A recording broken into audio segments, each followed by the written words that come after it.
Frequency Podcast Network. Stories that matter, podcasts that resonate. It's no longer in the realm of the X-Files. UFOs, or UAPs as they're now called, have moved from conspiracy to fact. What they really are remains a mystery, though are we getting closer to the truth? I'm Richard Southern, and today on The Big Story, we're looking at UAPs and at a recently released Canadian government report on them that's calling for a new agency to manage reports about the objects here north of the border. There has, as of late, been increased government and military acknowledgement that UAP sightings are real, and there's been compelling under-oath testimony from U.S. military pilots who say they've encountered them. Did the Tic Tac UAP move in such a way that defied the laws of physics? The way we understand them, yes. The technology that we faced was far superior than anything that we had. There's also been some really compelling journalism on this phenomenon from people like our guest today. Daniel Otis joins us to talk about this really intriguing issue. He's an investigative freelance journalist and has really written some of the most prominent articles when it comes to Canadian UAPs and how the government is reacting to the phenomenon here north of the border. Daniel, thanks for joining us yet again here on The Big Story. Thanks so much for having me. I mean, listen, this is a story near and dear to my heart in that I found it fascinating for many years. And we want to talk certainly about this report that came out of Ottawa recently on UAPs. But before we do, for those who really haven't been paying attention to this issue, I think it's important to point out right off the bat that, UAPs, they're no longer a joke, are they? I mean, the phenomenon, at least according to the U.S. Pentagon, Daniel, is real, right? The whole UAP, UFO issue has certainly moved from science fiction to a science possibility, if you will. Over the past few years, we've seen serious attempts to get answers from different Pentagon offices that have been stood up to investigate the issue, as well as NASA. The French Space Agency has a official scientific investigation program for UFOs that dates back to the 1970s. So the things have certainly, the issue certainly moved into the spotlight, and we're seeing that people are increasingly willing to discuss these kinds of sightings with a degree of scientific openness. Yeah, we saw the other year David Grush, this sort of former high-ranking military official in the United States, testify under oath before the U.S. Congress about how he understood the United States had retrieved these craft and had been studying them and trying to back engineer them for decades. Do you believe that our government is in possession of UAPs? Absolutely, based on interviewing over 40 witnesses over 4 years. I know the exact locations. Biologics came with some of these recoveries. Were they, human or non-human biologics? Non-human, and that was the assessment of people with direct knowledge on the program I talked to. Yep, it was a fascinating testimony he gave before members of Congress in the U.S., making those allegations based on the sources that he's talked to about it. I'm staying tuned in and glued to my seat and hoping we learn more about that and that we can start seeing some evidence to support these kinds of things. Yeah, I mean, that is where we kind of are in this, that there is some really, really compelling testimony from individuals, and the Pentagon says, yeah, the phenomenon's real. Pilots report it all the time, but we don't know what it is, and we don't have any evidence pointing to what it may be, right? Well, I think that's yes and no. I mean, some things they have been able to determine. For example, there were a spate of reports from Canadian pilots I was looking into about very similar moving lights high up in the Arctic. And it turned out that, there was a pretty good explanation with satellite flaring. But that being said, there are, a small fraction of cases that remain unexplained that certainly has got the interests of military officials from a national security perspective, as well as, scientists to see, what these things could really be. Yeah, I mean, this whole issue really changed back in December of 2017 when the New York Times had this front page talking about how the U.S. government was spending big taxpayer dollars to investigate this issue. And they talked about how U.S. military pilots were encountering objects moving in ways that kind of defied the laws of physics as we understood them. And there was video released from U.S. military pilots of these objects. It was not high definition video, but it was video showing these objects, some of them saucer shape, moving in ways we couldn't understand. Some of the pilots, David Fravor comes to mind, talking about how we saw a tic-tac shaped object moving very erratically over the ocean. This kind of really changed the game when it came to UAPs, right? Certainly, and the videos you speak of are what really got my attention. I'd read the New York Times coverage in late 2017, and it was interesting, but it didn't really set in with me until the Pentagon, verified the videos and released them themselves in the spring of 2020. I was home in the height of the pandemic. When I saw that, it really opened my eyes to the possibility of looking at this topic from a journalistic perspective. I quickly noticed there were some good investigations happening in the U.S., for example, like that New York Times coverage. But a quick scan showed me that there really wasn't any kind of coverage happening in Canada. People weren't doing that investigatory work. We weren't seeing, UFO freedom of information requests here. So I started filing them immediately, and within a year, I was getting results. Documents showing military and civil aviation procedures on what to do if you, quote, encounter a unidentified flying object.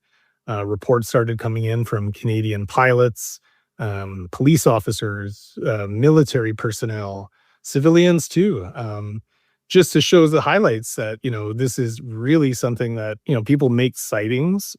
It happens. When you look back in the historical records, there's a degree of historical continuity dating back to, the late 1940s, early 1950s, decade after decade after decade, people seeing weird lights in the sky.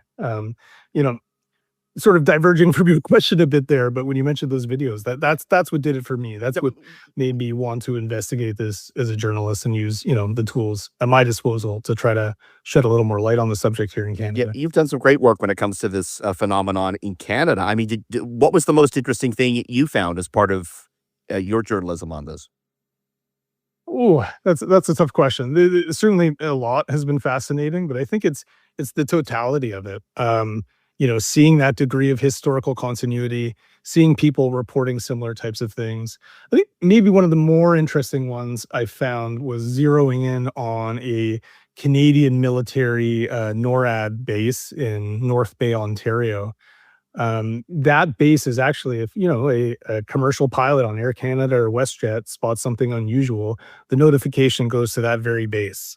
And I found reports from personnel at that base, looking up in the night sky and seeing strange things themselves. There was a report from 2007 involving multiple witnesses. The report was made by military police officers at the base of, this sort of large kind of light slowly moving above the base. They said there were photos and videos taken, but I have been told that all of those records were discarded, unfortunately.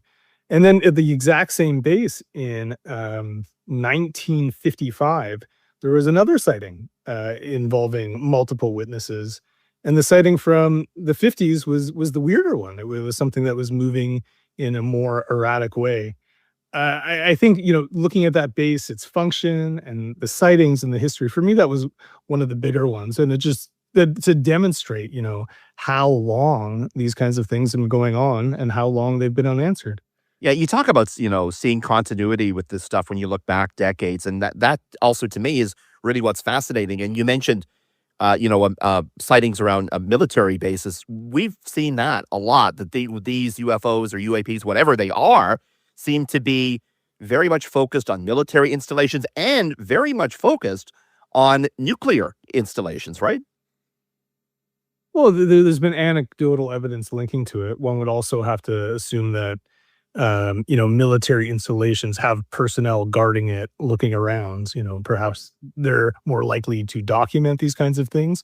But what's important about those kinds of sightings is, they're credible witnesses. They're people not to discard or discredit any, a civilian sighting, for example, but if you're someone in uniform guarding a military base and you see something unusual, reporting it is a challenging thing to do. You're opening yourself up potentially to ridicule. People think you're nuts.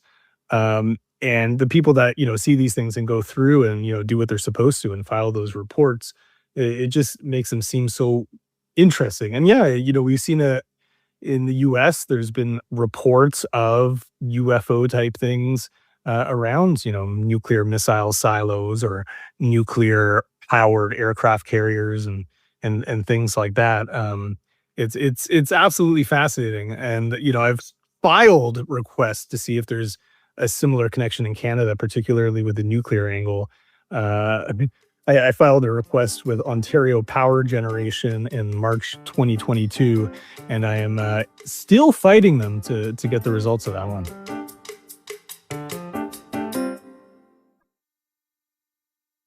So you wanted to see if there was any historical UAP activity around nuclear power stations in Ontario. Yes, we have 3 nuclear power stations in Ontario. The ones in southern Ontario are run by the Provincial Crown Corporation, Ontario Power Generation. There's one in the Bruce Peninsula that's privately run. There's also a nuclear station out in New Brunswick. That request came up. They, gave me some drone reports. I wanted to, because I've seen so many reports and stories out of the United States about UFOs being seen near nuclear sites, obviously I wanted to see if something like that was happening in Canada.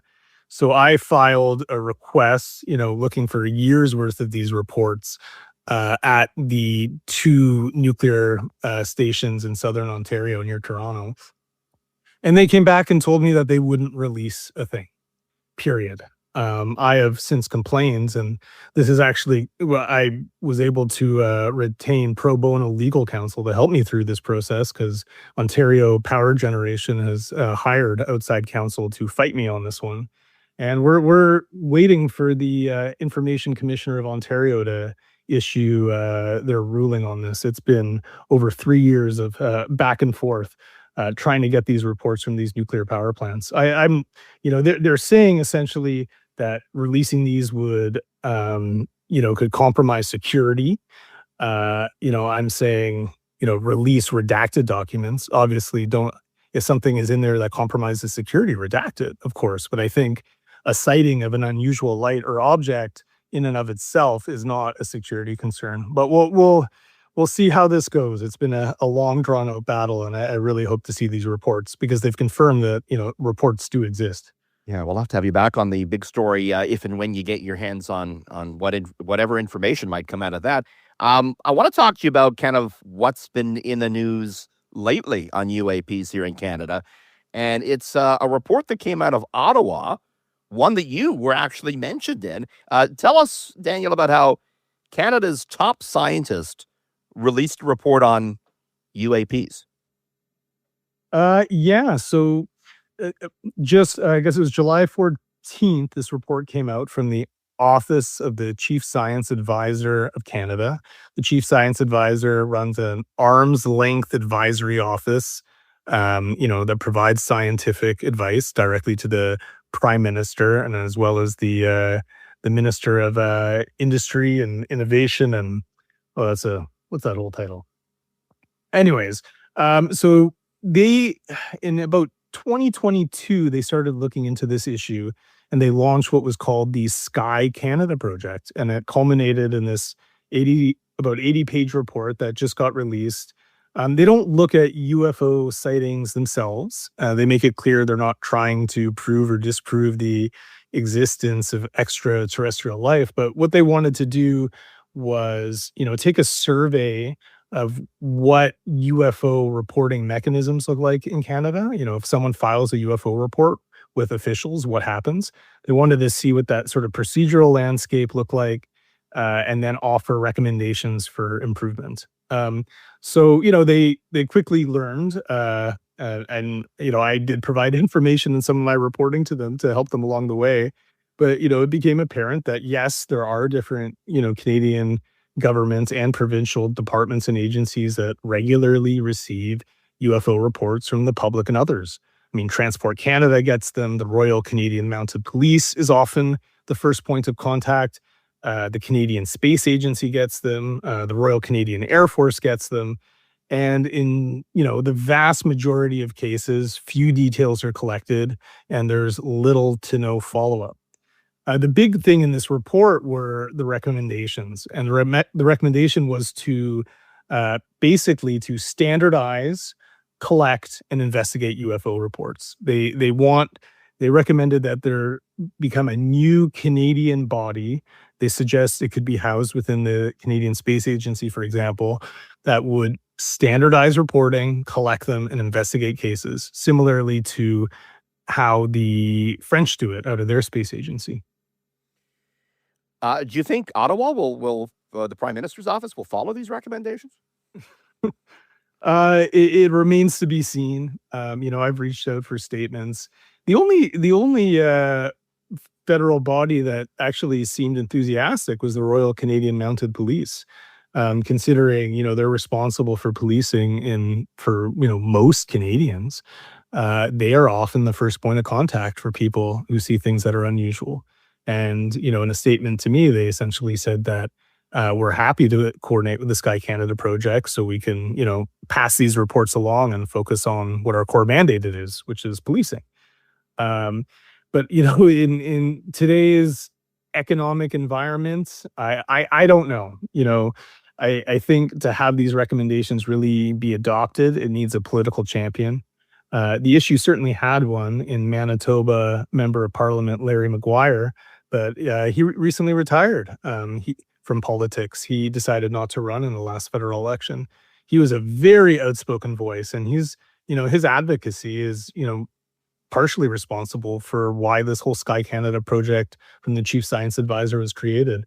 But, there's, as far as I can tell, there's not another political champion for this issue in Parliament right now.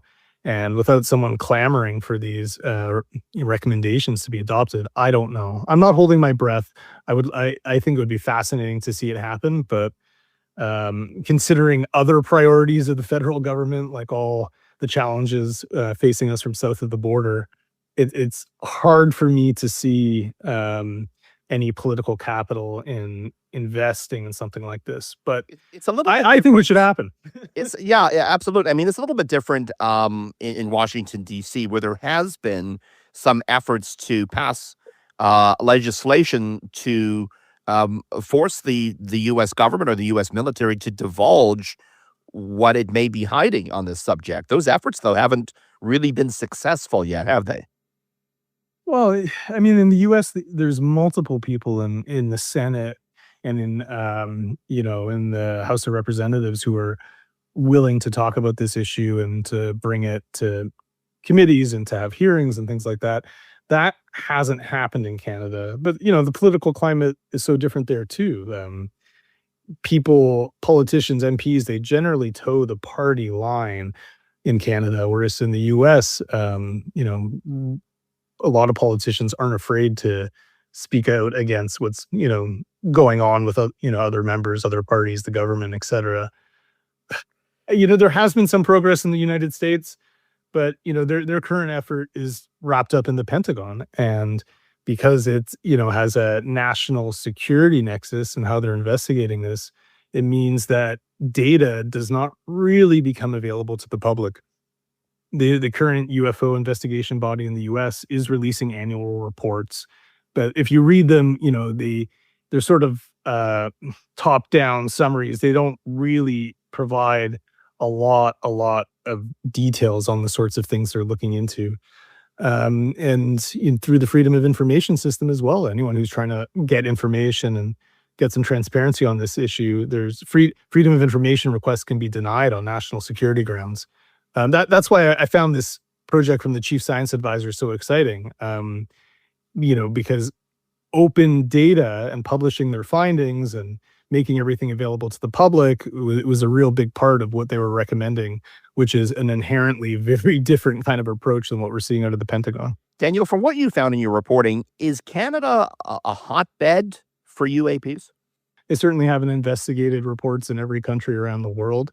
But, we have big open dark skies. Yeah, and we're a developed country that has, robust reporting mechanisms from a civil aviation and military perspective. Yeah, you've written a lot about pilots seeing these things, right? Yeah, absolutely. And I've even been able to track down air traffic control audio from, the past 2, 3 years, where you can hear in real time the sort of sense of astonishment and wonder from these pilots that are seeing unusual lights above Canada. Tell me about one of these incidents. I mean, you talked about a Porter Airlines flight in Toronto encountering something, right? Yeah, that's an interesting case. And actually, since I've written about it, I was able to learn a little bit more. Tell us about what happened. 2000 Tell us about the case. Yeah. Yeah, in 2016, it was November 2016, there was a Porter Airlines flight approaching the downtown Toronto Island Airport from Ottawa. And as they're over Lake Ontario, they reported seeing an object directly ahead in their flight path. And then, the pilot had to take an evasive maneuver to go underneath it. And in the process, two flight attendants were thrown into the cabin structure, suffering minor injuries. And because of those workplace injuries, I would have to say this is probably became one of the most documented UAP cases in modern Canadian history. My information requests have revealed hundreds and hundreds and hundreds of pages of emails and reports and correspondences about this case. The pilot described seeing something that sort of looked like an upright donut or inner tube, estimated at 5 to 8 feet in diameter. What it was, they never came to a definitive conclusion.